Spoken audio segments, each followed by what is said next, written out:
はい、こんにちは、楽しんです。いつもご視聴コメントありがとうございます。今日も楽しんチャンネル楽しんでいきましょう。はい、今日も久しぶりですね、竹やぶを切っていきたいと思います。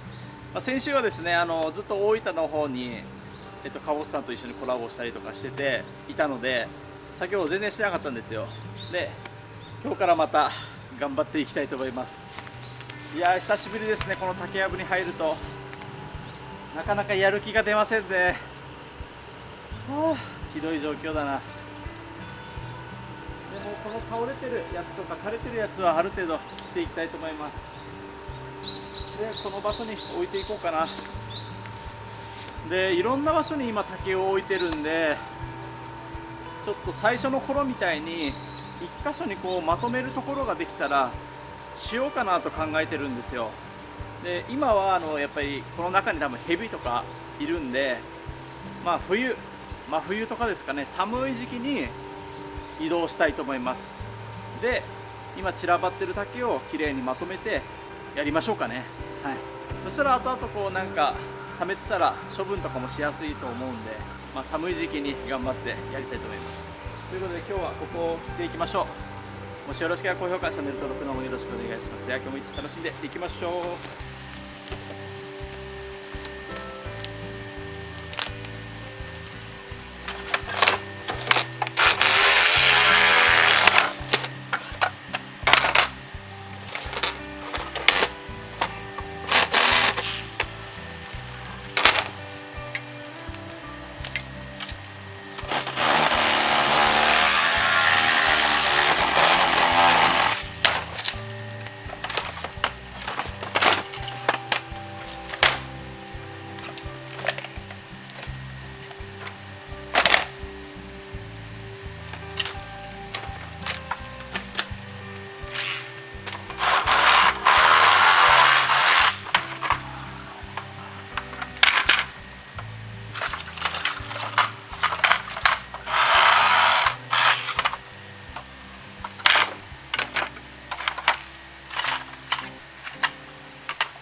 台風の後の竹やぶは厄介ですね。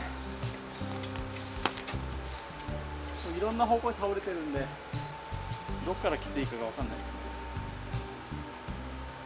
ひとまずあっちの通路側をきれいにしましょうか。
これで通れるようになりましたね。いや、この辺もでもひどいな。これどうしたもんかな、ほんとね。放置するとほんと大変ですよね。まあ地道にやっていきましょうか。